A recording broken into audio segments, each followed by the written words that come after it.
Yo, what's up guys? So for today's video, tuturuan ko kayo guys kung anong drone ang mas maganda bilhin.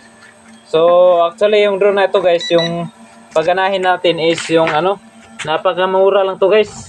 Actually binili ko lang to ng ng 2,000. So panoorin nyo guys kung maayos ba to lilipad. So pagganahin natin yung four-wheeler guys.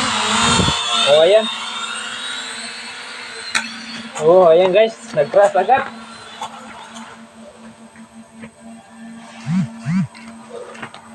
Kaya sa mga gustong bibilin dyan ng drone, wag yung mga guys, yung talagang napakamura. Pag bibili kayo, yung medyo naman. So paliparin natin ulit.